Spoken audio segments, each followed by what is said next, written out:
දැන් අපි කියවන්ට යන්නේ early readersලට තියෙන Rhapsody එකේ අද දවසේ පණිවිඩයයි.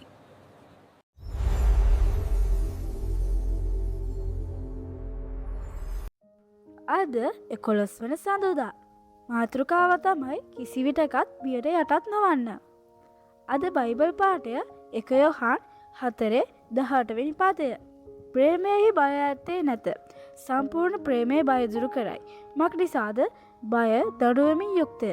බයවන තැනැත්තේ ප්‍රේමයෙහි සම්පූර්ණ නොවී සිටී.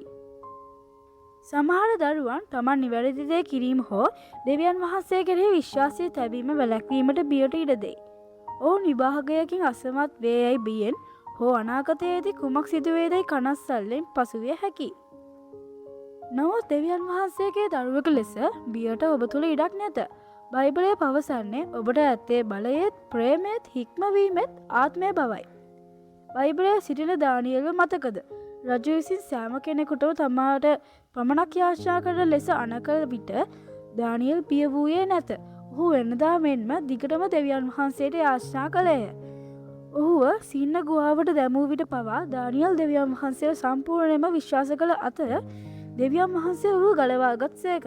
එබැවින් කිසිම දෙයකට ඇති බියට ඔබව පාලනය කිරීමට ඉඩ නොදෙන්න. දෙවියන් වහන්සේ ඔබ සමග සිටින අතර ඔබ තුළ ජීවත් වන සේක. ඔබ කිසිවිටකත් තනි වී නැත. කිසිවිටකත් බිය වන්නේද නැත. හාලෙලූයා.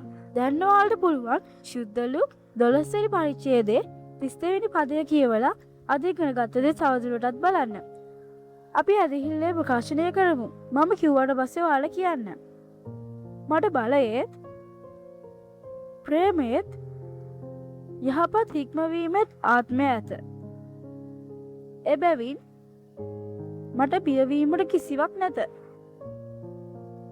මාවට කුමක් සිදු වුවද මම සෑම විටම ජය ගනිමි. දෙවියන් වහන්සේට මහිමය වේවා.